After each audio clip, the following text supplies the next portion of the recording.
من قرأ الفاتحة.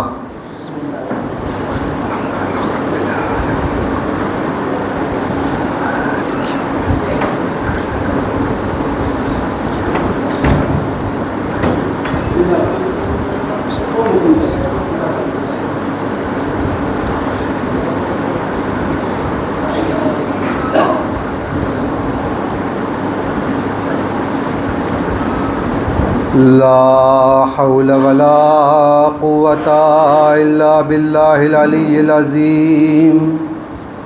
بسم الله الرحمن الرحيم. الحمد لله الذي هدانا لهذا وما كنا لنهتدي لولا أن هدانا الله. لقد جاءت رسل ربنا بالحق ثم الصلاة والسلام والتحية والإكرام مولانا ومولى الثقلين جد الحسنين أبي القاسم محمد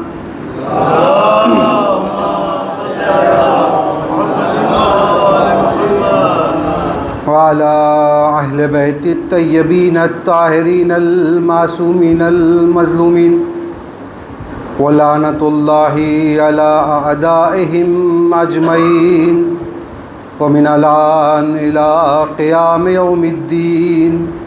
أما بعد فقد قال تبارك وتعالى في قرآن الحكيم والفرقان المجيد وقوله الحق. بسم الله الرحمن الرحيم. إن تنصروا الله ينصركم ويثبت أقدامكم. صلوات پڑھتے محمد.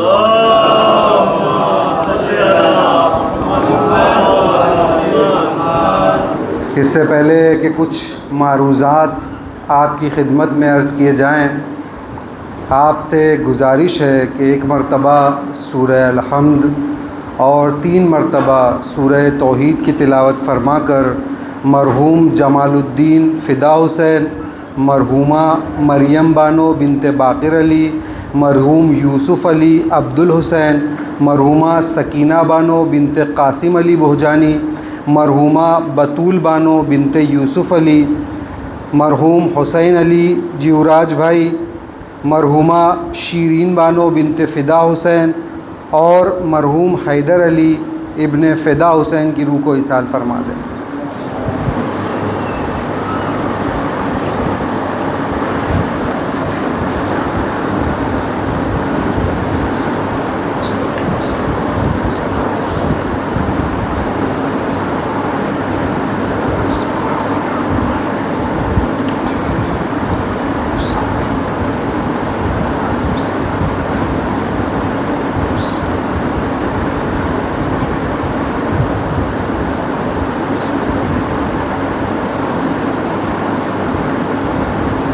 صلوات پڑھتے محمد و آل محمد.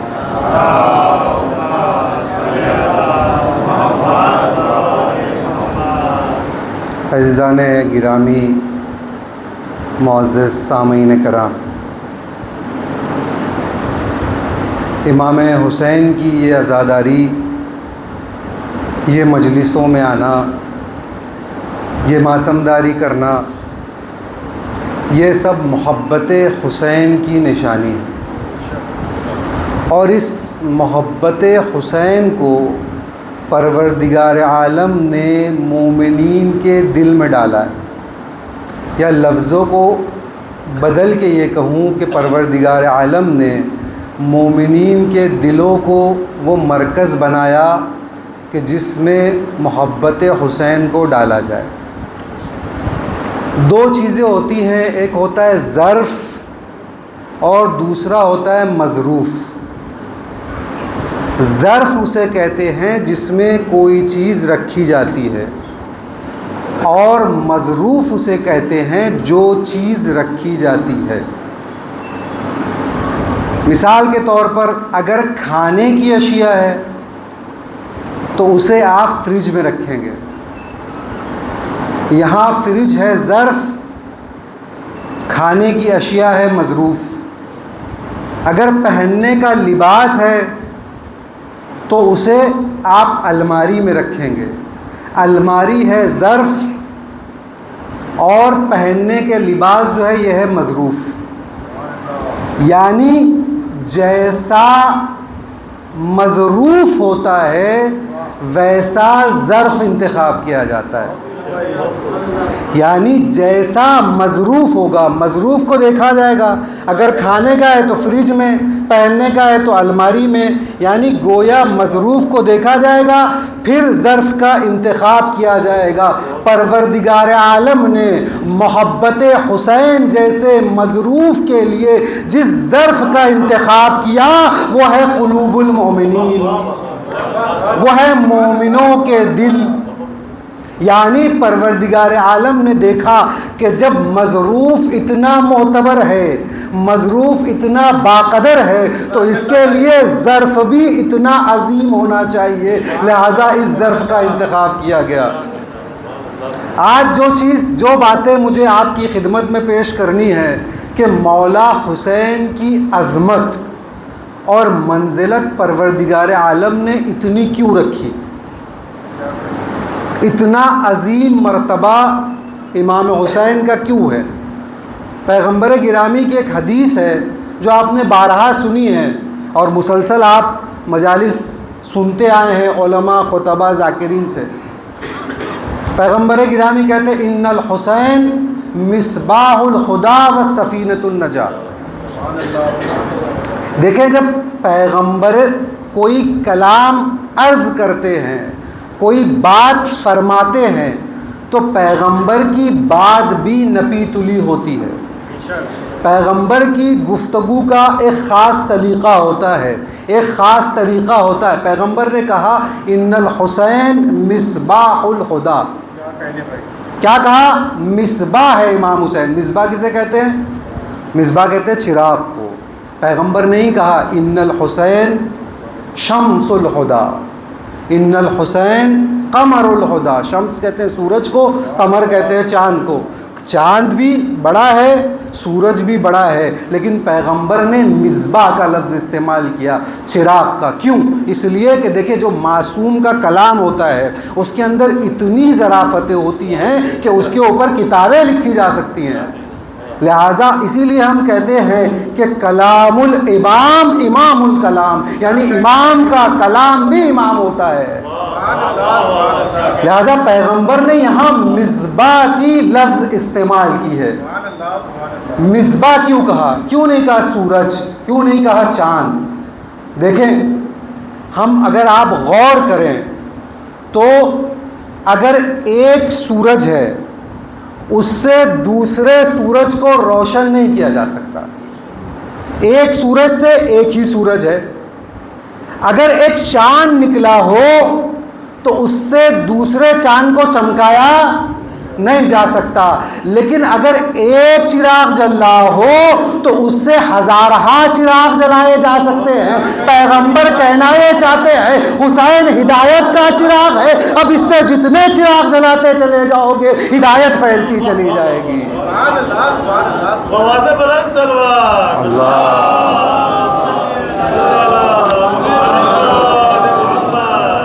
اچھا چراغ کی یہ پہلی کوالٹی ہے، یہ پہلی صفت ہے چراغ کی. چراغ کی ایک صفت اور ہے، اگر کہیں ایک لائٹ جل رہی ہو اس سے دوسری لائٹ آپ جلائیں گے، یا اگر ایک چیز کوئی موجود ہو اس سے دوسری چیز لیں گے تو اس کی روشنی مندھم ہو جائے گی، اس میں کمی آ جائے گی. جیسی وہ چیز ہے ویسی وہ چیز نہیں رہے گی کیونکہ اس سے لی گئی ہے. سمجھ رہے ہیں آپ؟ سولر سسٹم دیکھ لیجئے آپ کے سامنے، سورج سے لیا گیا، کیا سورج کی طرح چمک سکتا ہے؟ سورج کی طرح لائٹ دے سکتا ہے؟ نہیں دے سکتا. یعنی لیا تو سورج سے گیا ہے لیکن سورج کی طرح نہیں دے سکتا. لیکن چراغ کی کیفیت یہ ہے کہ ایک چراغ کو جب جلایا جاتا ہے، جب اس سے دوسرا چراغ جلایا جائے گا تو جو پہلے چراغ کی روشنی ہے وہی دوسرے چراغ کی روشنی ہے، جو دوسرے چراغ کی روشنی ہے وہ تیسرے چراغ کی روشنی ہے، جو پہلے چراغ کی روشنی ہے وہ ہزارہا چراغ کی روشنی بھی ویسے ہی رہتی ہے. گویا چراغ کی روشنی میں کمی اور زیادتی نہیں ہوتی، جیسی روشنی تھی ویسی ہی روشنی رہتی ہے۔ اسی لیے شاید پیغمبر نے چراغ کا لفظ استعمال کیا۔ اسی لیے تو جو مجلسوں میں آپ آتے ہیں، یہ جو ایک مجلس ہے، ان مجلسوں کا ایک چراغ جناب زینب نے جلایا تھا، اس سے ہزارہ چراغ جل گئے ہیں، ہزاروں مجلسیں ہو رہی ہیں، وہ مجلسیں بھی ویسی ہیں، یہ مجلسیں بھی ایسی ہے۔ ایک صلوات پڑھ دے محمد و آل محمد۔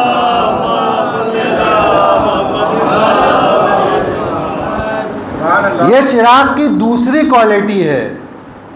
چراغ کی تیسری کوالٹی کیا ہے؟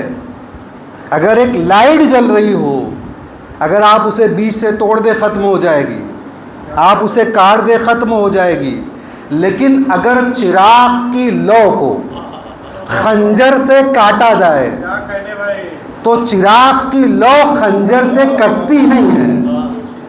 چراغ کی لو خنجر سے کٹتی نہیں ہے۔ یا لفظوں کو بدل کے یہ کہوں کہ دنیا کے کسی کارخانے نے ایسا خنجر نہیں بنایا کہ جو چراغ کی لو کو کاٹ دے۔ اسی لیے شاعر نے کہا کہ چھری کی دھار سے کٹتی نہیں چراغ کی لو، اس لیے چھری کی دھار سے چراغ کی لو کٹتی نہیں ہے۔ جب تک اس لو پہ چراغ رہے گا، کچھ دھیمی ضرور ہوگی، لیکن جیسے ہی چراغ ہٹے گا وہ لو جیسی تھی ویسی ہی جلے گی۔ پیغمبر یہ بتانا چاہتے ہیں حسین ہدایت کا چراغ ہے۔ ملعون کے خنجر اگر حسین کے گلے پہ رہے گا، جب تک گلے پہ رہے گا حسین خاموش رہے گا، لیکن خنجر اٹھا تو نو کے نیزہ پر بلند ہو کر قرآن کی تلاوت کر کے بتائے گا۔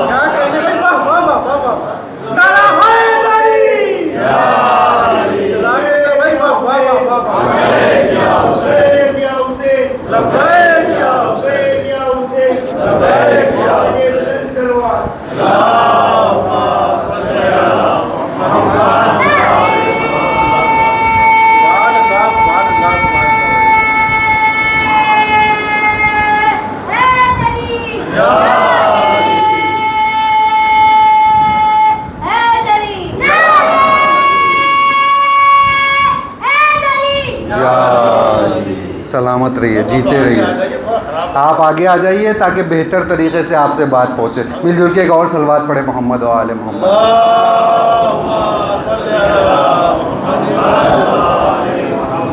تو اس لیے پیغمبر نے کہا حسین مصباح الہدیٰ ہے، ہدایت کا چراغ ہے۔ ایک اور کوالٹی سن لیجئے، بہت علماء نے بہت ساری چیزیں لکھی ہیں، پھر میں مقدمے میں یہ بات عرض کروں اور آگے بڑھ جاؤں۔ چراغ کی ایک اور کوالٹی ہے، اگر ایک اندھیری کوٹھڑی ہو، اگر ایک بیسمنٹ ہو، اگر ایک زیر زمین ہو، تو اگر وہاں پر آپ ایک سورج کی روشنی وہاں پہنچتی نہیں، چاند کی روشنی وہاں پہنچتی نہیں، لائٹ کے لیے بھی آپ کو جو ہے وہ ایک لائن کھینچنی پڑے گی، بڑی زحمتیں اٹھانی پڑے گی، لیکن اگر وہاں ایک چراغ جلا دیا جائے تو چراغ اس کوٹھڑی کو، اس اندھیری کوٹھڑی کو روشن کر دیتا ہے۔ چراغ اس کوٹھڑی کو روشن کر دیتا ہے۔ پیغمبر گرامی شاید بتانا یہی چاہتے ہیں کہ اگر تم گناہوں کی سیاہ کوٹھڑی میں بند ہو گئے ہو، اگر گناہوں کی اندھیری کوٹھڑی میں بند ہو گئے ہو، حسین کی محبت کا چراغ جلا لو، گناہوں میں دل میں اجالا ہو جائے گا۔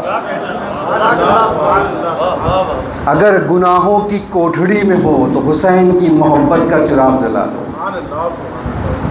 انشاءاللہ وقت رہا تو کبھی عرض کروں گا مقدمتاً عظمت حسین کے لیے۔ دوسری حدیث جو آپ سنتے ہیں ہمیشہ، حسین منی و انا من حسین، حسین مجھ سے ہے اور میں حسین سے ہوں۔ اس حدیث کا پورا پس منظر بھی آپ سنتے ہیں علماء ذاکرین سے۔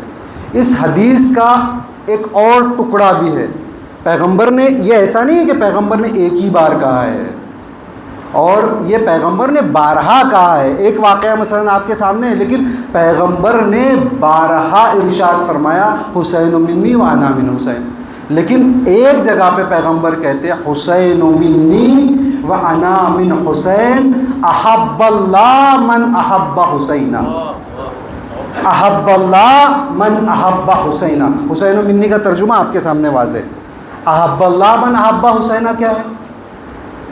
اس کے دو ترجمے کیے جاتے ہیں، ایک ترجمہ خبری ہے اور دوسرا ترجمہ دعائی ہے۔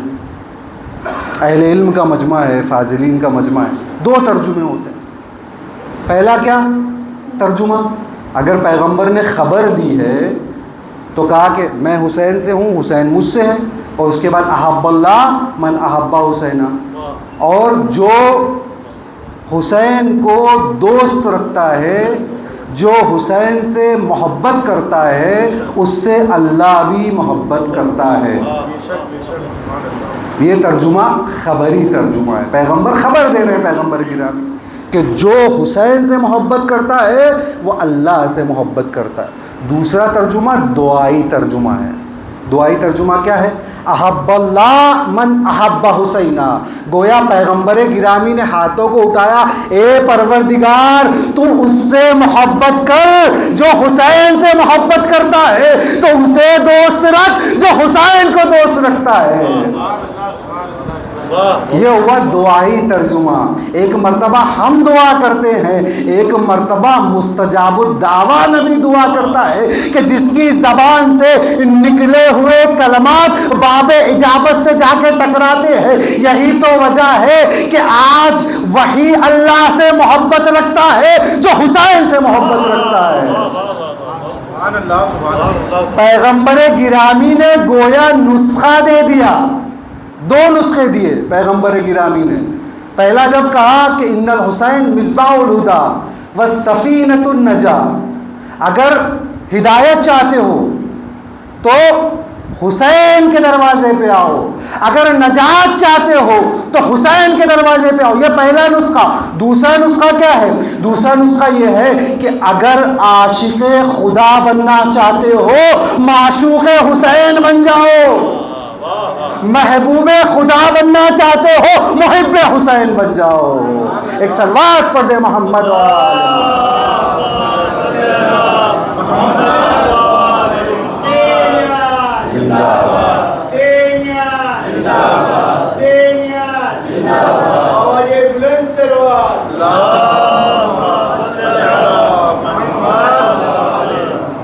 اسی لیے یہ جو میں نے دعائیہ ترجمہ عرض کیا آپ کی خدمت میں، یہ اسی طریقے سے بالکل جیسے پیغمبر نے کہا العلی مع الحق والحق مع العلی، جیسے ہی کہا حسین منی وانا من الحسین، بالکل وہی سلیقہ وہی طریقہ۔ یاد رکھیے گا میرا ایک جملہ کہ امام کا کلام، معصوم کا کلام بھی امام ہوتا ہے، لہٰذا جیسے کہا اس کے بعد کیا کہا پیغمبر نے؟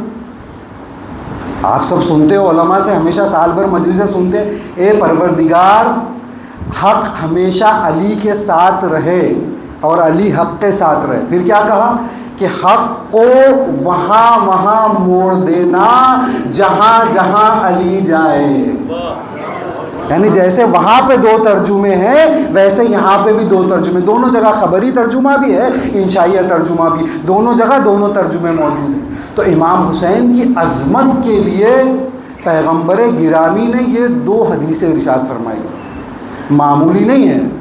پیغمبر کوئی کلام ہی نہیں کرتے مگر جب تک وحی نہیں ہوتی، گویا اگر پیغمبر یہ کہہ رہے ہیں تو وحی کی ضمن میں کہہ رہے ہیں، وحی کے ذیل میں کہہ رہے ہیں۔ اور اسی لیے آپ دیکھیے یہ مجلسیں جو جاری ہے، یہ عزاداری جو جاری ہے، یہ کیا ہے؟ یہ پیغمبر کی دعا ہے کہ جو امام حسین کی محبت مومنین کے قلوب میں ڈالی گئی ہے، جب تک مومنین جیسا ظرف نہیں ہوگا تب تک حسین کی محبت جیسا مظروف اس میں آ نہیں سکے گا۔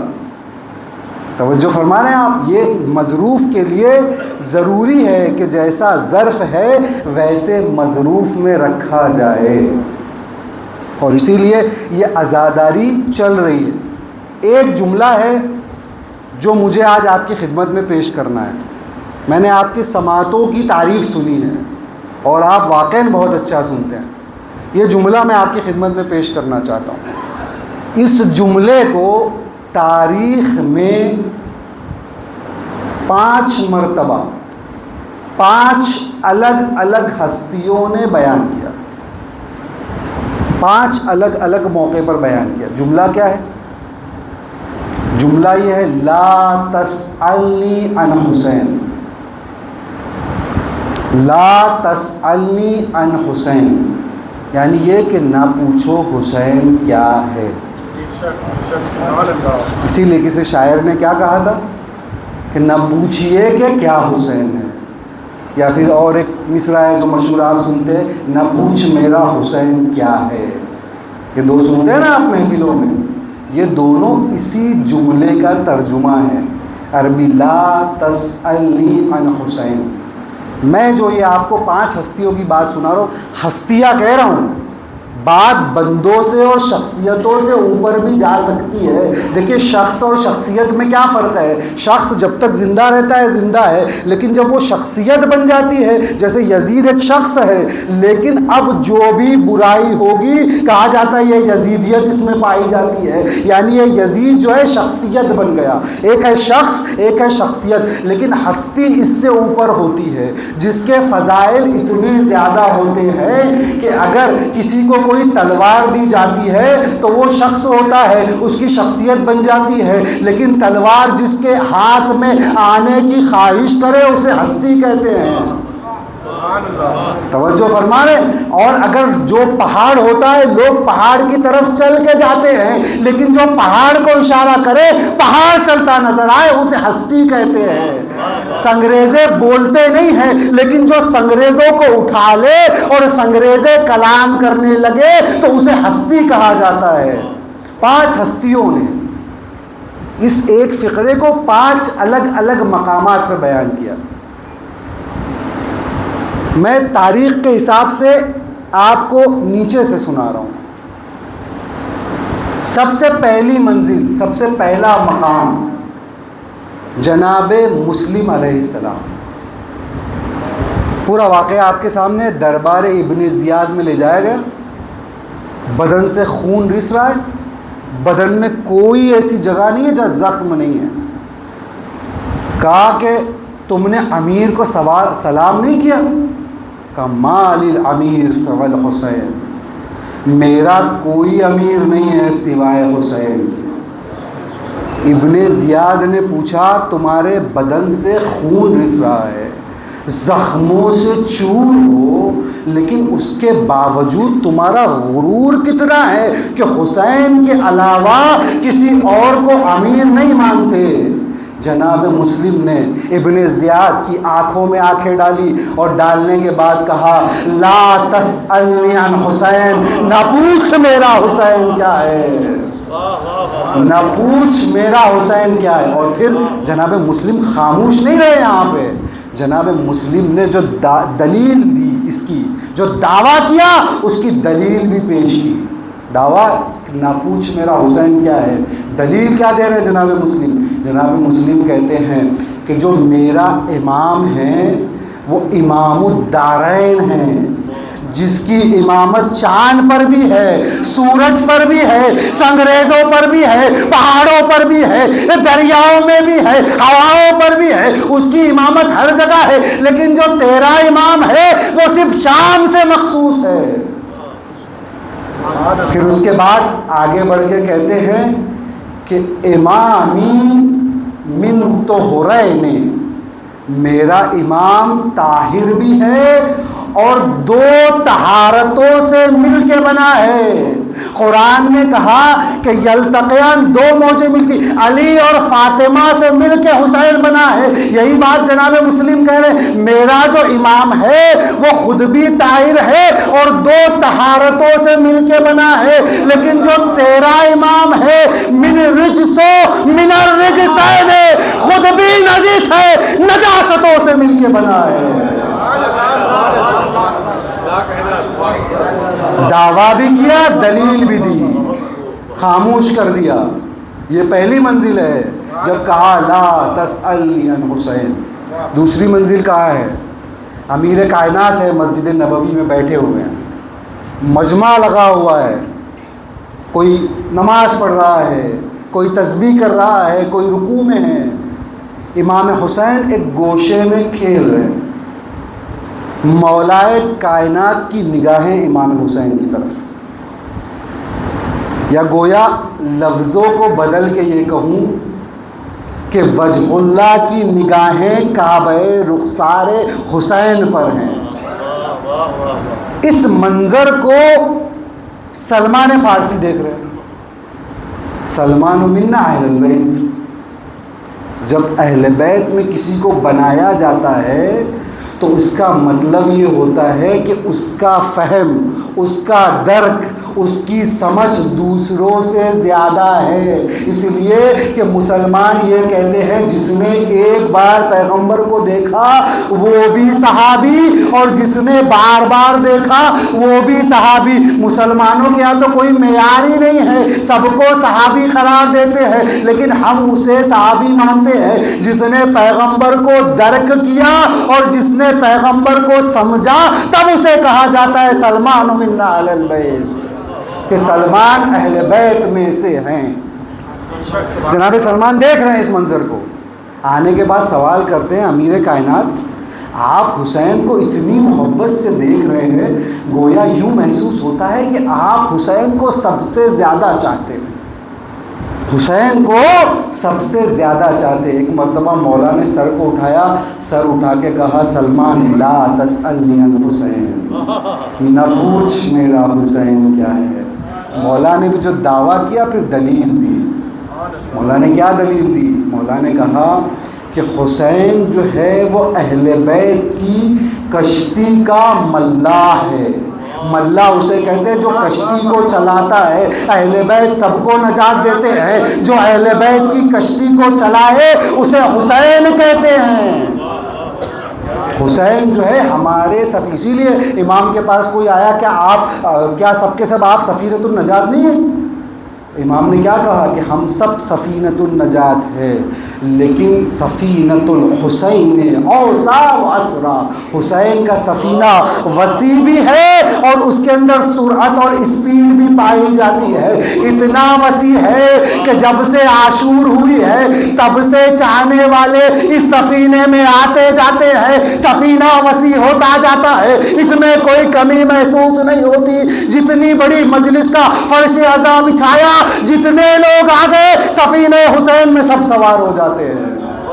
اتنا وسیع ہے اور اسرع بھی ہے، اس کے اندر اسپیڈ بھی پائی جاتی ہے۔ بہت تیزی سے مثال پیش کروں آپ کے سامنے، جناب حر ایک لمحے کے لیے آیا، ادھر یزید کی فوج میں تھا، جیسے ہی حسین سے متمسک ہوا حسینی ہو گیا۔ جب ہم مجلس میں فرش اعظم پر آتے ہیں آنکھوں میں آنسو آئے، خدا سے وصل ہو گئے۔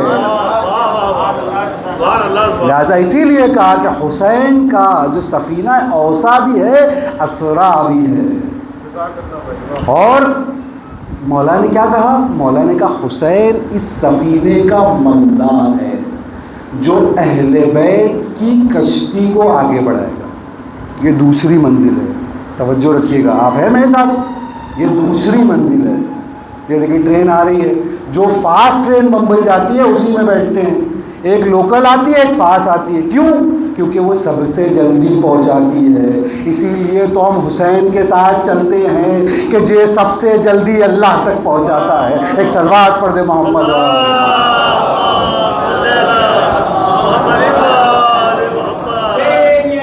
زندہ باد، زندہ باد، زندہ باد۔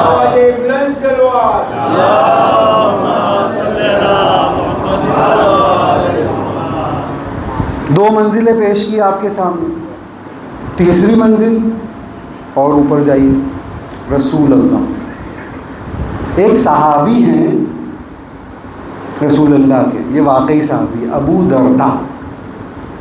ابو دردہ چھوٹے امام حسین کے ساتھ کھیلا کرتے تھے۔ بچوں کے لیے واضح کر دوں کہ صحابی جو تعریف اور اس کی ڈیفینیشن کی گئی ہے، جس نے رسول اللہ کو دیکھا ہے وہ صحابی ہے، پھر جس نے صحابی کو دیکھا وہ تابعی ہے، اور جس نے تابعی کو دیکھا وہ تبع تابعی ہے۔ سمجھ رہے ہیں؟ اس طریقے سے یہ درجہ بندی کی گئی ہے۔ تو ابو دردہ صحابی ہیں رسول اللہ کے، چھوٹے امام حسین کے ساتھ مدینے کی گلیوں میں کھیلا کرتے ہیں۔ ایک کھیل ہوتا تھا مدینے میں، اسے مدحات کہا جاتا تھا۔ کھیل کیا ہوتا تھا؟ ایک لکڑی کا ٹکڑا کاٹا جاتا تھا، اس کو ہوا میں پھینکا جاتا تھا، ایک آدمی پھینکتا تھا، دوسرا دوسری لکڑی کا ٹکڑا پھینکتا تھا، اگر اس پہ لگ گیا تو وہ جیت گیا جس نے پھینکا تھا، اور اگر نہیں لگا تو وہ جیتا جس نے پہلے پھینکا تھا۔ یہ کھیل ہوتا تھا۔ اب کھیل تھا، یہ امام حسین کے ساتھ کھیلا کرتے تھے، امام حسین بھی چھوٹے ہیں، ابو درداء بھی چھوٹے، امام حسین کے ساتھ کھیلا کرتے تھے، اور یہ کھیل ہے، گرتے ہیں شہ سواری میدان جنگ میں، کبھی وہ جیت جاتے کبھی یہ جیت جاتے، کھیل ہے، کھیل کھیل میں ہوتا تھا۔ لیکن اس کی شرط یہ تھی کہ جو جیت جاتا تھا اس کو ہارنے والا اپنی پیٹھ پہ سوار کرا کر ایک محدود ایریا میں گلیوں میں پھراتا تھا۔ یہ ہوتا تھا کھیل۔ کبھی یہ ہوتا تھا کہ ابو درداء جیت جاتے تھے۔ جب ابو درداء جیت جاتے تھے تو وہ کہتے تھے کہ میں جیت گیا ہوں، اب تم سواری بنو، میں سوار ہوں گا۔ تو امام حسین ابھی چھوٹے ہیں، امام حسین اس سے کہتے تھے، اے ابو درداء، کیا تم اس پر سوار ہوگے کہ جو پشت رسول پر سوار ہوتا تھا؟ ابو درداء خاموش ہو جاتے، سوار نہیں ہوتے۔ کبھی ایسا ہوتا کہ امام حسین جیت جاتے۔ جب امام حسین جیت جاتے تو ابو درداء سے کہتے کہ اب تمہاری باری ہے، تم سواری بنو، میں سوار بنوں گا۔ ابو درداء کہتے بچے، کہتے کہ کیونکہ تم نے اپنی باری نہیں دی تھی، میں بھی اپنی باری نہیں دوں گا۔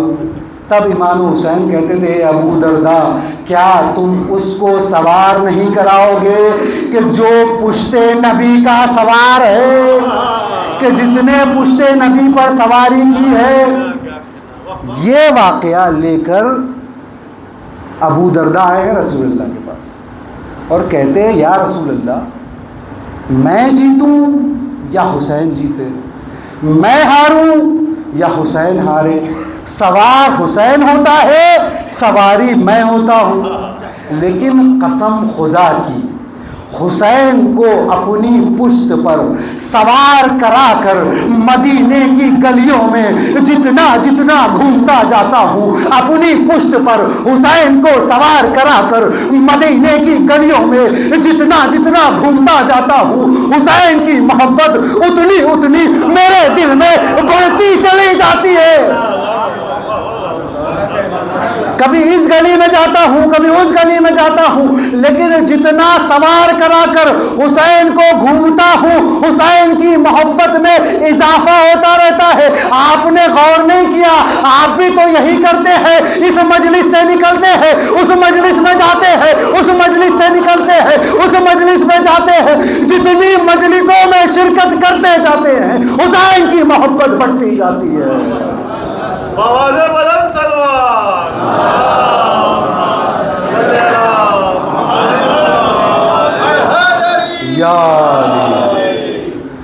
جتنا جتنا سوار کرا کر گھومتا جاتا ہوں، حسین کی محبت بڑھتی جاتی ہے۔ جب یہ واقعہ پیغمبر کے سامنے ابو درداء نے کہا، پیغمبر نے ایک جملہ کہا، لا تسألنی عن حسین، نہ پوچھ میرا حسین کیا ہے۔ اور پھر پیغمبر نے بھی جو دعویٰ کیا اس کی دلیل دی، کہا ابو درداء سنو گے؟ اور سنو، جب بھی جبرائیل میرے پاس کوئی حکم لے کر آئے، جب بھی جبرائیل میرے پاس کوئی حکم لے کر آئے، اس کے ساتھ دو چیزیں ضرور لے کر آئے۔ وہ دو چیزیں کیا ہے؟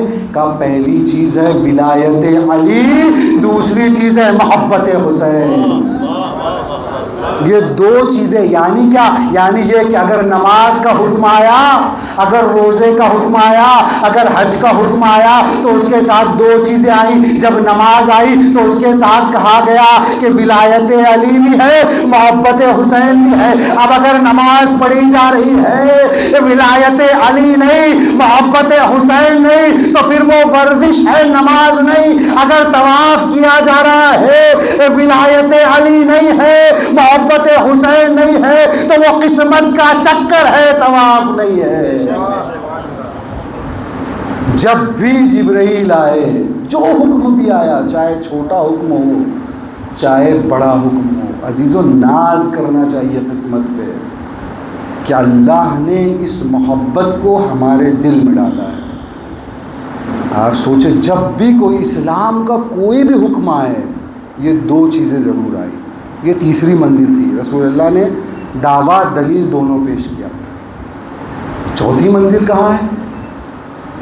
چوتھی منزل ہے جبرائیل. جبریل امین خادم ہے در اہل بیت. جب 3 شعبان کو مولا حسین کی ولادت ہوئی تو پروردگار عالم نے جبریل کو حکم دیا، اے جبریل 1 دن نہیں، 2 دن نہیں، 3 دن نہیں، بلکہ 40 دن تک مبارکباد دینے کے لیے در سیدہ پہ جاتے رہو. 40 دن تک، اور اکیلے نہیں جاؤ، 1000 قبیل ملائکہ کو لے کر جاؤ. 1000 قبیل، ایک قبیل ملائکہ آپ سمجھ رہے ہیں روایتوں میں جو لکھا ہے، جس کے اندر 10 لاکھ ملائکہ ہوں گے. اب آپ خود حساب کریے. 1000 قبیل ملائکہ کو لے کر جاؤ. ایک بچہ ذرا ادھر ادھر ہوتا ہے تو ہمیں محسوس ہوتا ہے ڈسٹرب ہو رہا ہے.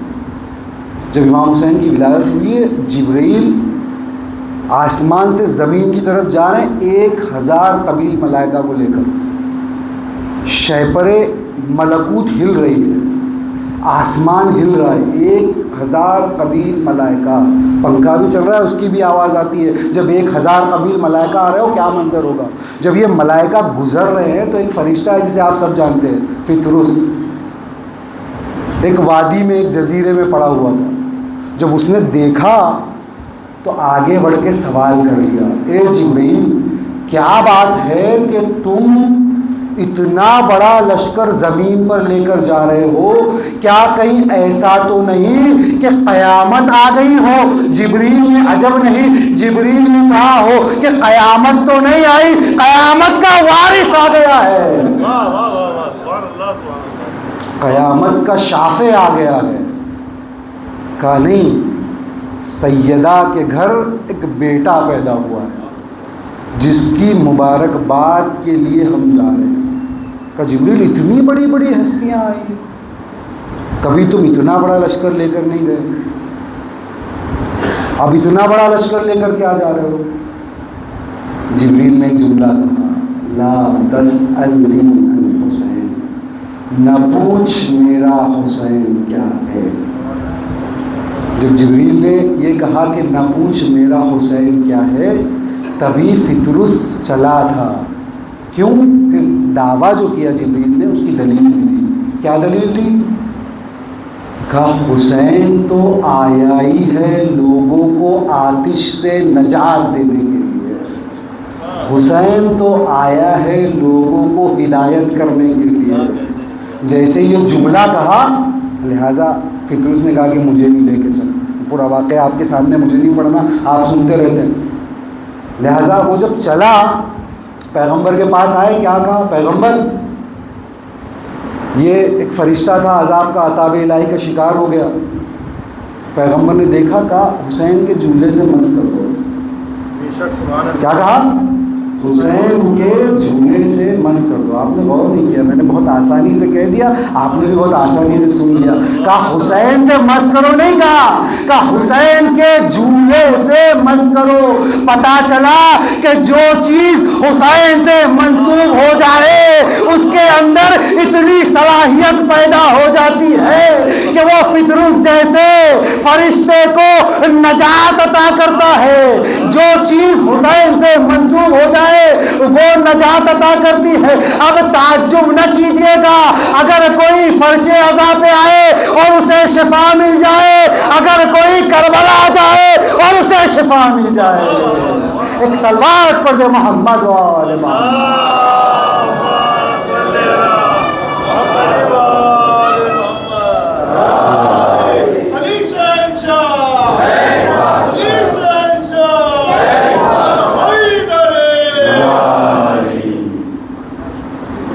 یہ چوتھی منزل تھی. اب کوئی بچتا ہی نہیں ہے اس کے بعد. آخری ذات خداوند، ذات احدیت. اور ہمارا عقیدہ بھی یہی ہے. دیکھیے کبھی کبھی مشکل ہو جاتی ہے، بات عرض کر دوں آ گئی ہے تو. سب سے پہلے پروردگار عالم، اس کے بعد رسول گرامی، اس کے بعد 12 امام. یاد رکھیے گا عقیدہ یہی ہے، بچوں کو یہی سکھائیے گا، بہت ضروری ہے، کیونکہ اس لیے کہ امیر کائنات آپ دیکھ رہے ہیں، ایک مرتبہ ایسا ہوا کہ امام نے کسی کو شفا دی، کوئی مر گیا تھا، امام نے اسے زندہ کر دیا، ایک صحابی بیٹھے تھے کنارے، صحابی نے پوچھ لیا آقا یہ تو کہہ رہا ہے کہ آپ وہاں ملک الموت سے کہہ رہے تھے کہ اسے واپس پلٹا دو، اور یہاں مصلی بچھا کے خدا کے آگے گڑ گڑا رہے ہیں۔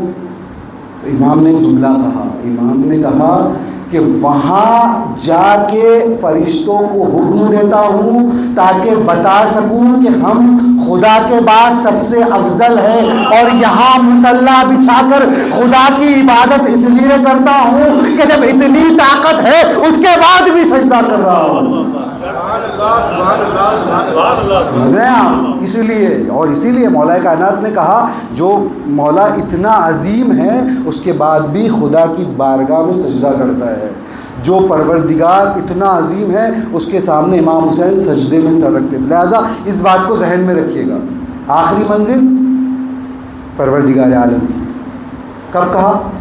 یہی جب 3 شعبان کو جبریل کو بھیجا اور جبریل سے کہا کہ 1 دن نہیں، 2 دن نہیں، 3 دن نہیں، 40 دن تک جانا ہے اور 1000 قبیل ملائکہ لے کے جانا ہے۔ تو ظاہر سی بات ہے جو سوال فطرس کے ذہن میں آیا وہی سوال جبریل کے ذہن میں آیا کہ یا بار الہ، آدم آئے، نوح آئے، عیسیٰ آئے، موسیٰ آئے، ابراہیم آئے، اسماعیل آئے، رسول اللہ آئے، حضرت علی آئے، جناب سیدہ آئیں، امام حسن آئے، کبھی تو نے یہ سوال نہیں کیا، کبھی تو نے یہ کہا نہیں کہ 40 دن تک جاؤ اور 1000 قبیل ملائکہ کو لے کر جاؤ۔ آج کیا بات ہے کہ جو تو یہ حکم دے رہا ہے کہ 1000 قبیل ملائکہ کو 40 دن تک لے جاؤ، در سیدہ پر مبارکباد عرض کرو، آج کیا وجہ ہے؟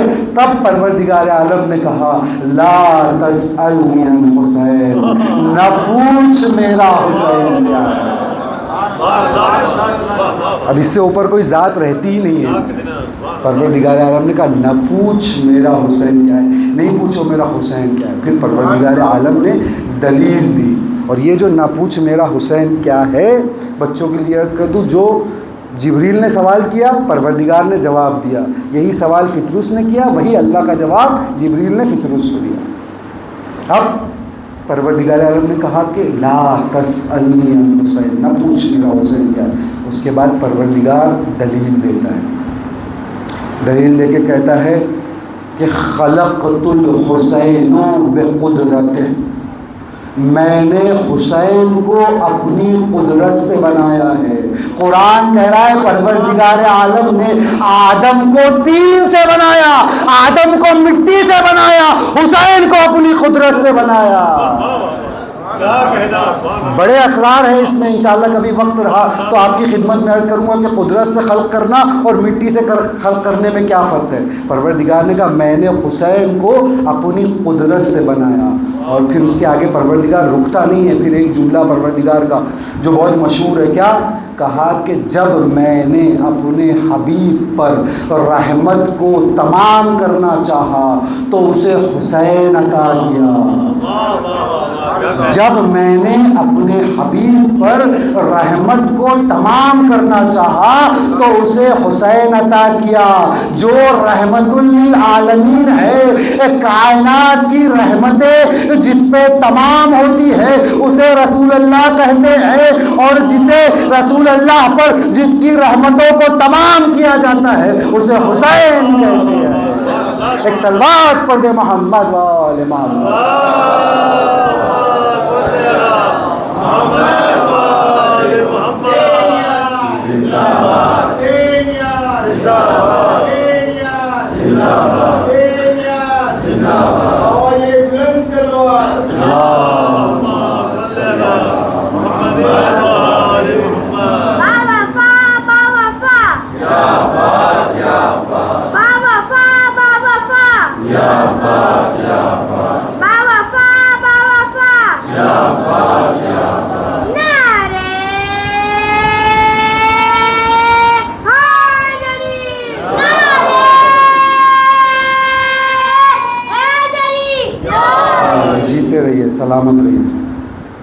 یہ حسین کی عظمت ہے.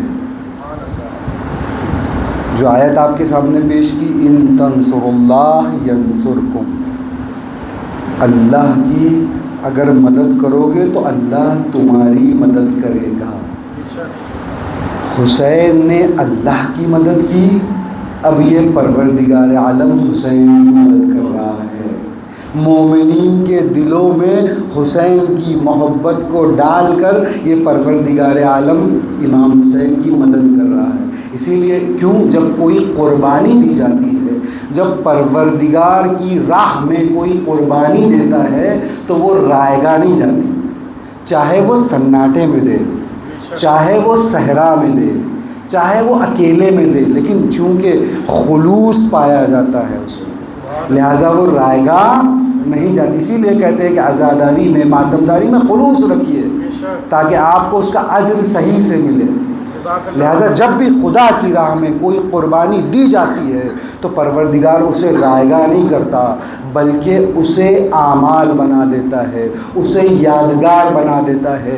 جب جناب ابراہیم جناب اسماعیل اور حاجرہ کو صحرا میں چھوڑ کر چلے گئے اور جب وہاں ذبح کرنے کا وقت آیا تو نہ کوئی نہیں تھا وہاں پہ، بالکل سناٹا تھا. جب چھوڑ کے جا رہے تھے قرآن کہہ رہا تھا کہ پیچھے جاتے تھے اور ان کے دل میں یہ تھا کہ ان میرے بچوں کا کیا ہوگا، دھوپ ہے، صحرا ہے، یہاں چھوڑ کے چلے گئے. آج ہم کہیں وطن میں دور چھوڑ کے آتے ہیں تو دل میں دل نہیں رہتا، 10 بار فون کر لیتے ہیں، لیکن وہاں تو ایسا عالم تھا کہ چھوڑ کے بس چلے گئے صحرا میں. لیکن پروردگار نے کہا کہ ہم حفاظت کریں گے، اور پروردگار عالم نے حفاظت کی. اسی لیے جو جناب حاجرہ نے صحیح کی، پروردگار عالم نے کیا کیا، اسے حج کا حصہ بنا دیا. جو طواف کیا اسے اعمال بنا دیا، ہاں جو بھی کیا، جو قربانی کی اسے یادگار بنا دیا. اور صرف یادگار نہیں بنایا بلکہ واجب قرار دیا کہ اب جب تک دنیا رہے گی جو بھی حج پہ جائے گا، جو حاجرہ نے کیا تھا وہ مسلمان کرے گا، جو اسماعیل نے کیا تھا، جو ابراہیم نے کیا تھا وہ مسلمان کو کرنا پڑے گا. گویا اگر کوئی 3 لوگ مل کر، 2 لوگ مل کر ایک قربانی پیش کریں تو پروردگار اسے واجب بنا دیتا ہے، اسے یادگار بنا دیتا ہے. اب جب تک دنیا رہے گی مسلمان صفا و مروہ کے درمیان مشی کرتا رہے گا، صحیح کرتا رہے گا، طواف کرتا رہے گا. تو اگر 3 لوگ قربانی دے خدا کے لیے تو خدا اتنی عظمت عطا کرتا ہے کہ انسان کو ہمیشہ تک، دنیا جب تک رہے گی تب تک اس قربانی کو دہرانا پڑتا ہے. تو جب حسین جیسا محبوب پروردگار صحرائے کربلا میں 72 قربانیاں پیش کرتا ہے تو پروردگار اتنی عظمت عطا کرتا ہے کہ اب عاشور کے بعد سے ہمیشہ حسین کی عزاداری بڑھتی ہی رہتی ہے، کم نہیں ہوتی. حسین کی محبت بڑھتی ہی چلی جاتی ہے، کم نہیں ہوتی. سبحان اللہ، سبحان اللہ. یا علی بآواز بلند سلوات، اللہم صلی علی محمد و آل محمد. آپ سوچئے ایک صحرا میں، کربلا میں، جہاں عاشور کا واقعہ پیش آتا ہے، ایک ایسے صحرا میں جہاں اس زمانے میں نہ میڈیا ہے، نہ سوشل میڈیا ہے، نہ موبائل فون ہے، نہ کیمرہ ہے، ہاں اس صحرائے کربلا سے حسین کی قربانی کو نکال کر مومنوں کے دلوں تک پہنچانا، عزا خانوں تک پہنچانا، یہ نصرت الہی نہیں تو کیا ہے؟ یہ نصرت الہی ہے جو امام حسین نے پروردگار عالم کی نصرت کی، جو قربانی پیش کی. پروردگار عالم یہ حسین کی مدد کر رہا ہے کہ اب رہتی دنیا تک اس سرزمین پر جو بھی حسین کا چاہنے والا ہوگا وہ حسین کا ذکر کرتا رہے گا.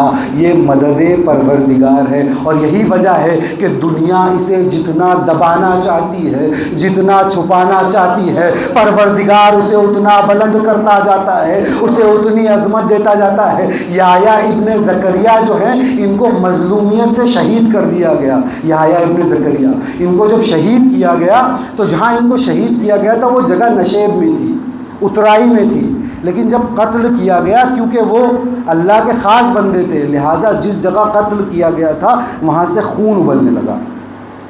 جب ظالمین نے دیکھا کہ خون ابل رہا ہے تو انہوں نے کیا کیا؟ اس کے اوپر مٹی ڈالنا شروع کر دی کہ خون کو چھپا دیا جائے۔ ظالم یہ چاہتا ہے کہ جو اس نے ظلم کیا ہے اسے چھپا دے، لہٰذا وہ خون پہ مٹی ڈالتا گیا۔ اب جیسے جیسے خون پہ مٹی ڈالتا گیا خون اوپر آتا گیا، جیسے مٹی ڈالتا گیا خون اوپر آتا گیا۔ لفظوں کو بدل کے یہ کہہ دوں کہ ظالم جو ہے وہ مظلومیت کو چھپانے پہ مصر تھا، پروردگار عالم یادگار بنانے پہ مصر تھا۔ جب مٹی ڈالتے رہے نتیجہ یہ ہوا جو جگہ نشیب میں تھی وہ ایک ٹیلا بن کے سامنے آ گئی، جو چھپی ہوئی چیز تھی وہ ظاہر ہو گئی، جتنا چھپایا گیا اتنا ظاہر کر دیا، جیسی چھپانا چاہا پروردگار نے یادگار بنا دیا۔ ارے حسین کا ذکر بھی ایسے ہی ہے، جتنا چھپایا گیا جتنا دبایا گیا پروردگار نے یادگار بنا دیا۔ توجہ فرما رہے ہیں؟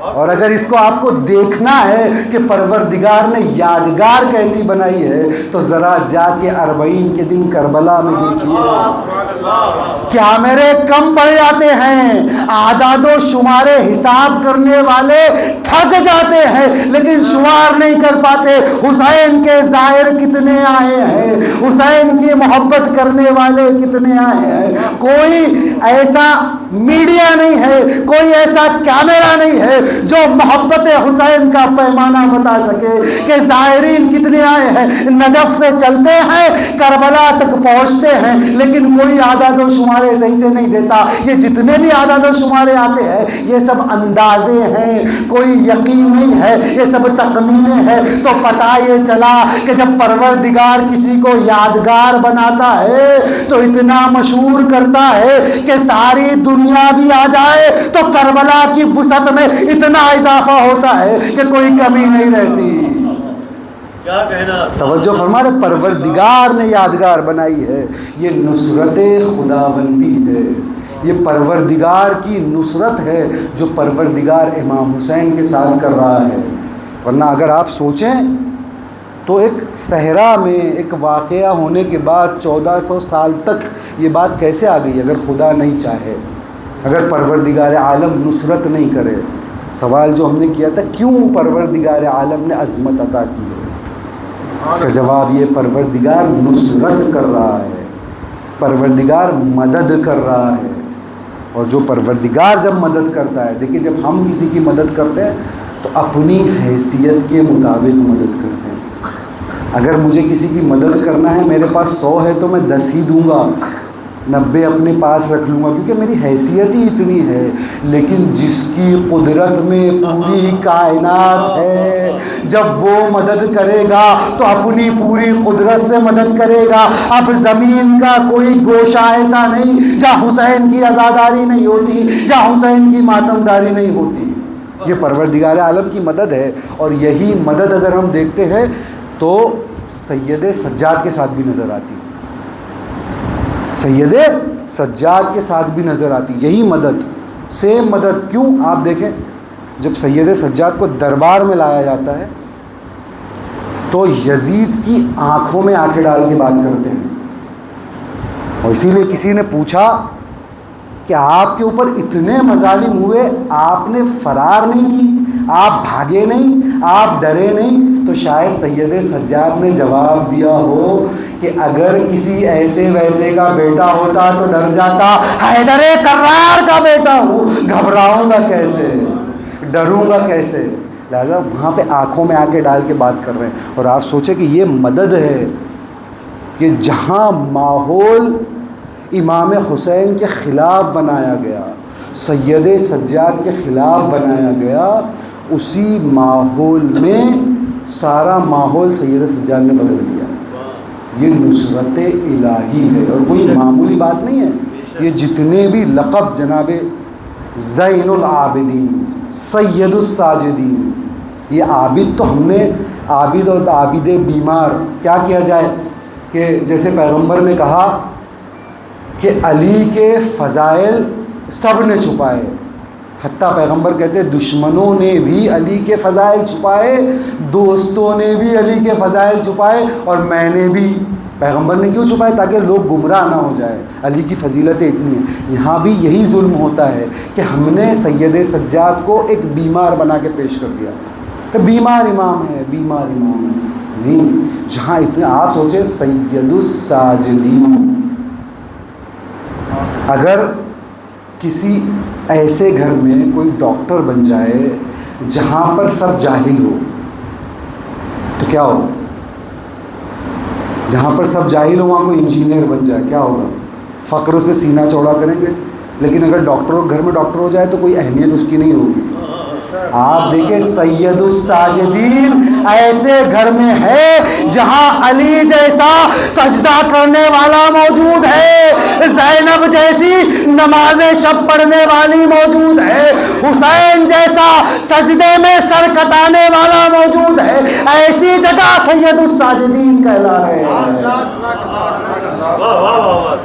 ایسی جگہ زین العابدین، ایک سے بڑھ کر ایک عابد ہے، ایسی عبادت کرتے ہیں مولا کائنات کی عبادت، جناب زینب کی، جناب سیدہ کی، اس میں زین العابدین، عبادت کی زینت۔ آپ توجہ فرما رہے ہیں؟ سید الساجدین، سجدوں میں سردار، جو ایسا سجدہ کرتا ہے۔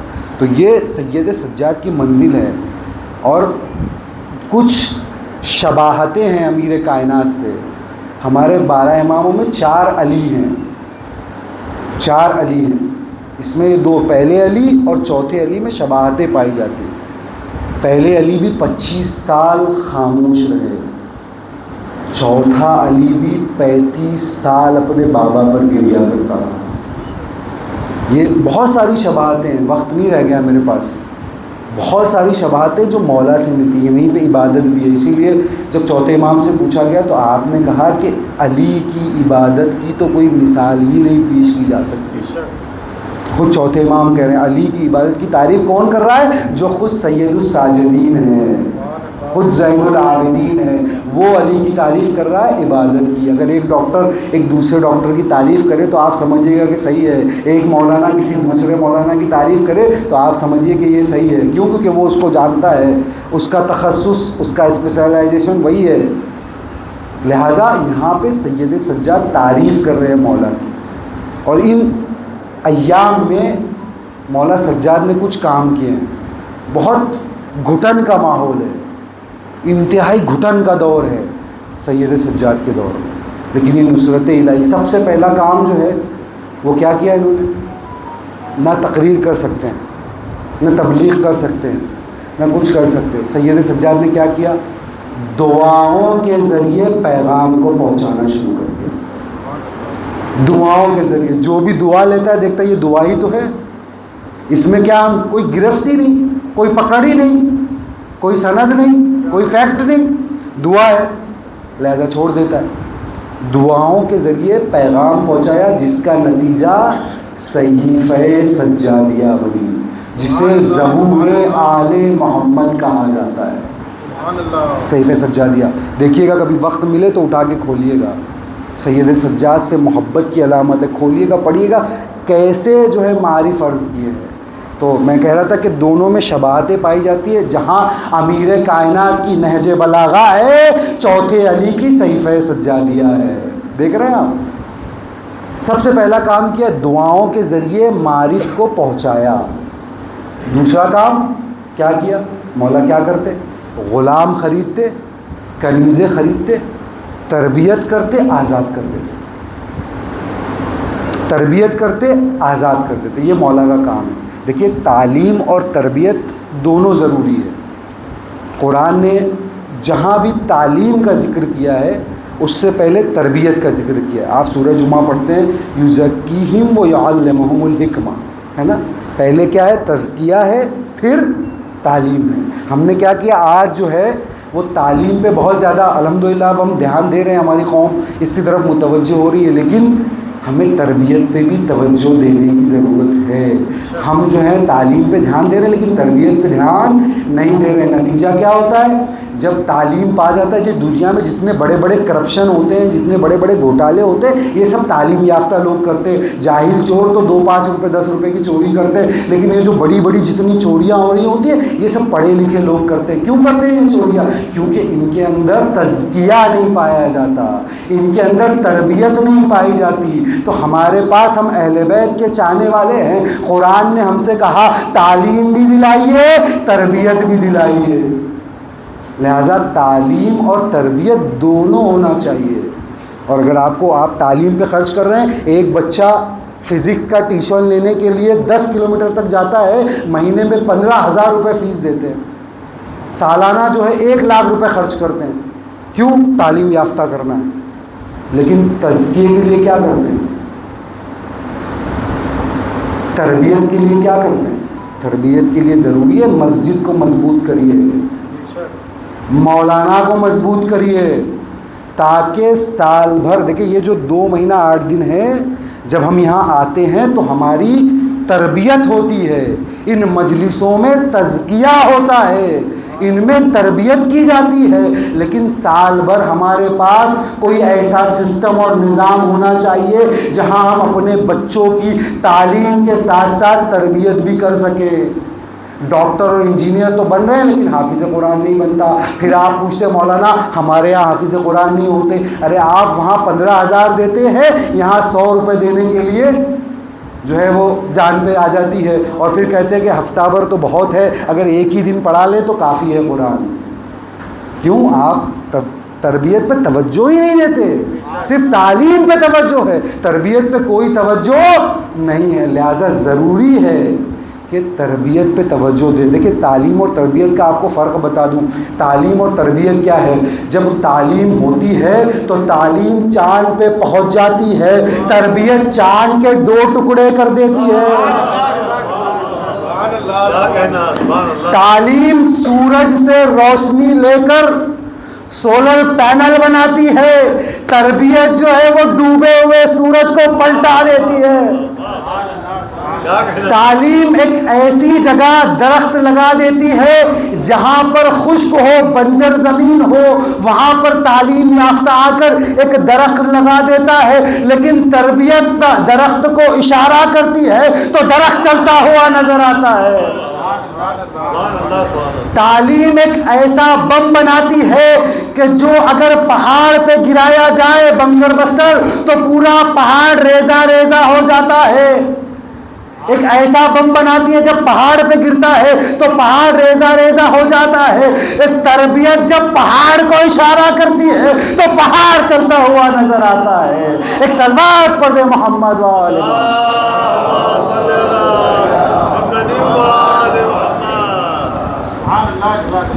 تربیت اور تعلیم دونوں ضروری ہے، جتنی توجہ وہاں دیجیے، اس لیے کہ اگر تعلیم یافتہ ہوگا بچہ اور اس کے ساتھ تربیت یافتہ ہوگا تو پھر باپ کا احترام بھی کرے گا، ماں کے حقوق بھی دے گا، فرش عزا بھی سمجھ میں آئے گی، عزاداری بھی سمجھ میں آئے گی۔ جو فرما رہے ہیں آپ، یہ تعلیم اور تربیت کا فرق یہ ہے، لہٰذا اس کے اوپر توجہ دینے کی ضرورت ہے۔ سید سجاد پروردگار عالم نے نصرت کی ہے، سید سجاد کی مدد کی ہے۔ سید سجاد کوئی معمولی ذات نہیں ہے، اسی لیے ان کو اتنے القاب دیے گئے۔ تو تربیت کیا کرتے تھے سید سجاد؟ کنیز خریدتے، غلام خریدتے، تربیت کرتے، آزاد کر دیتے۔ اب گویا اب یہ غلام آزاد ہوتا، یہ کنیز آزاد ہوتی تو ایک غلام نہیں ہوتا بلکہ ایک مبلغ ہوتا تھا، جہاں جاتا تھا اہل بیت کی سیرت بتاتا تھا، جہاں جاتا تھا حسین کا ذکر کرتا تھا۔ اس طریقے سے سید سجاد نے اپنا علم پھیلایا۔ یہ دوسرا۔ تیسرا کیا ہے؟ سید سجاد نے کیا کیا ان 35 سالوں میں سید سجاد نے جو تیسرا کام کیا ہے وہ یہ ہے کہ جب بازار سے گزرتے تو گریا کرتے، جب گوشت کی دکان پہ پہنچتے تو قصائی سے پوچھتے، اے قصائی کیا تو نے اسے ذبح کرنے سے پہلے پانی پلا دیا تھا؟ جب وہ کہتا مولا ہاں، اسلام میں یہ شرط ہے کہ جب کسی ذبح کیا جاتا ہے جانور کو تو پہلے اسے پانی پلایا جاتا ہے۔ اے مولا میں نے اسے پانی پلایا تھا۔ مولا کہتے کربلا میں میرے بابا حسین کو 3 روز کا ابو کا وہ پیاسا شہید کر دیا۔ اس طریقے سے مولا تبلیغ کرتے۔ کیا کرے سید سجاد، جب بازار شام میں جاتے ہیں تو گلے میں طوق ہے، ہاتھ میں بیڑیا ہے، کمر میں لنگر ہے، ہمیشہ سر جھکا ہوا ہے، سر جھکا کے چلتے تھے۔ اسی لیے کہا کہ جب مولا کو ماہ رمضان میں افطار پر بلایا جاتا، مولا جب افطار پر جاتے تو افطار کرنے سے پہلے انہیں اپنے بابا حسین کی پیاس یاد آ جاتی۔ کہتے میں آج صبح سے بھوکا وہ پیاسا تھا تو مجھ سے برداشت نہیں ہوا، ارے میرا بابا حسین 3 دن کا بھوکا وہ پیاسا کربلا میں شہید کر دیا گیا۔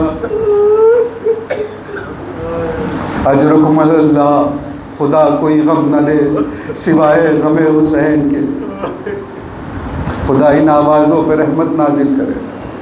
سید سجاد ہمیشہ سر جھکا ہوا ہے، اسی لیے جب دربار میں گئے تو سر جھکا ہوا تھا۔ ایک صحابی نے آگے بڑھ کے پوچھا، اے مولا سید سجاد، میں جب مسلم کو اس دربار میں لایا گیا تو میں بھی موجود تھا، آج بھی موجود تھا، لیکن جب مسلم آئے تھے تو مسلم کا سر بلند تھا، آنکھوں میں آنکھیں ڈال کر کہہ رہے تھے، آنکھوں میں آنکھیں ڈال کر جواب دے رہے تھے، لیکن مولا جب آپ کو ابن زیاد کے دربار میں لایا گیا آپ کا سر جھکا ہوا تھا، کیا وجہ تھی؟ کہ اے صحابی تو نے انصاف نہیں کیا، جب مسلم کو لایا گیا مسلم کے ساتھ بیویاں نہیں تھی، ارے میرے ساتھ میری مائیں بہنیں بے مقنا ہو جاتا۔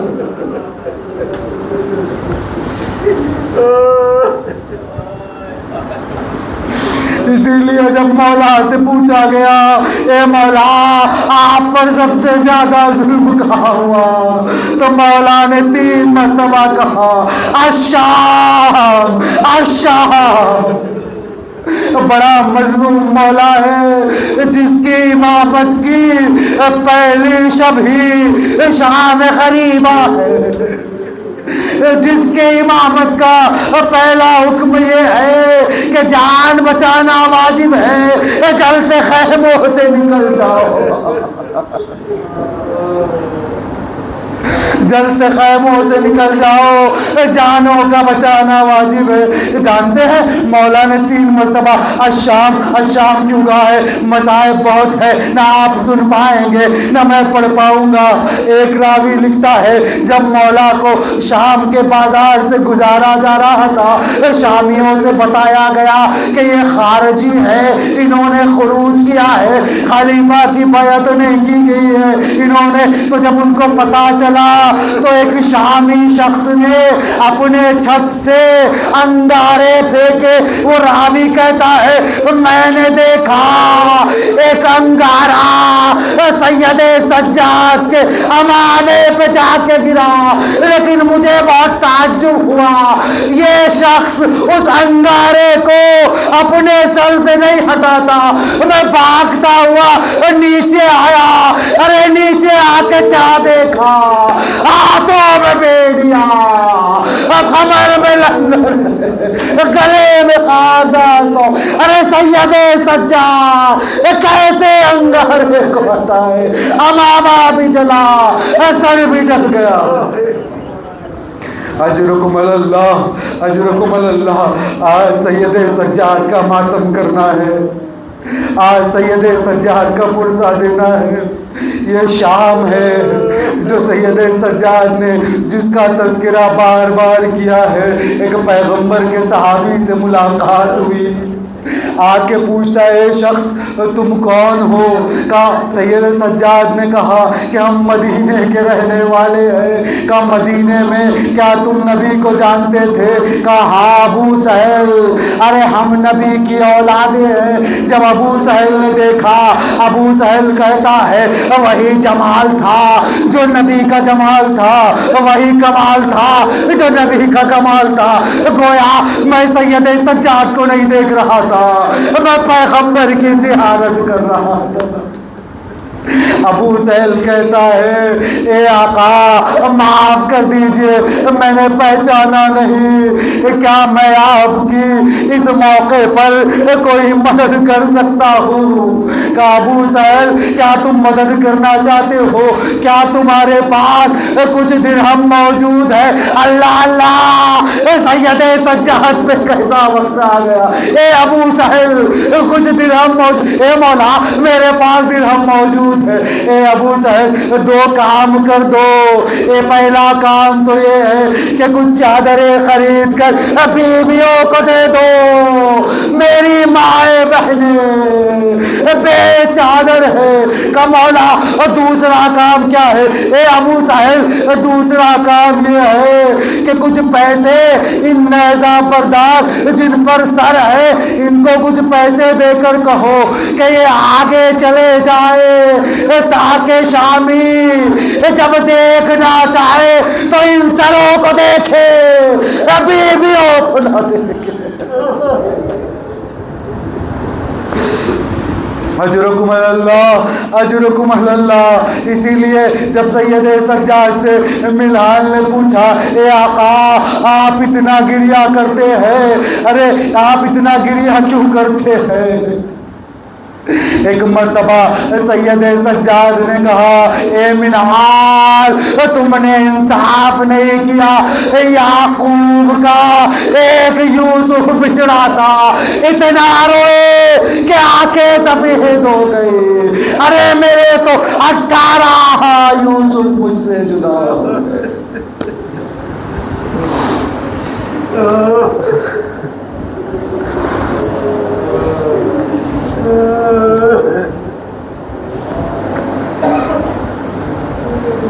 سَيَعْلَمُ الَّذِينَ ظَلَمُوا أَيَّ مُنقَلِبٍ يَنقَلِبُونَ۔ بالا تجھے محمد والے محمد کا واسطہ اس مختصر سی عبادت کو قبول فرما۔ بالا تجھے محمد والے محمد کا واسطہ جو بھی عزادار اپنی جائز حاجتیں لے کر اس فرش عزا پر آئے ان کی حاجتوں کو برلا۔ بالا تجھے محمد والے محمد کا واسطہ ہے، ہم جئیں تو تیرے لیے، تیرے اہل بیت کے لیے، مرے تو تیرے لیے، تیرے اہل بیت کے لیے، ایسا جذبہ عنایت فرما۔ بالا جو حج و زیارات کے مشتاق ہیں حج و زیارات سے مشرف فرما۔ بالا جو مومن و مومنات پریشان حال ہے ان کی پریشانیوں کو دور فرما۔ بالا جو مقروض ہے تیرے خزانے غیب سے ان کا قرض ادا فرما۔ بالا تجھے محمد والے محمد کا واسطہ جو بیمار ہے عابد بیمار کے صدقے میں شفا کامل عطا فرما۔ بالا تجھے محمد والے محمد کا واسطہ ہے جو بے اولاد ہے انہیں صاحب اولاد فرما۔ بالا جن کے پاس اولاد ہے انہیں اولاد نرینہ عطا فرما، اولاد صالح عطا فرما۔ بالا دنیا میں جہاں جہاں ظلم ہو رہا ہے ظالمین کو نیست و نابود فرما، مظلومین کی حمایت فرما۔ قلب ناظرین امام زمانہ کو ہم سے راضی و خوشنود فرما، ہمیں ان کے آوان و انسان میں شمار فرما۔ ایک مرتبہ گزارش ہے پھر سے جو نام میں نے لیے تھے، ایک سورہ توحید اور ایک سورہ الحمد اور توحید کی تلاوت فرما دیں۔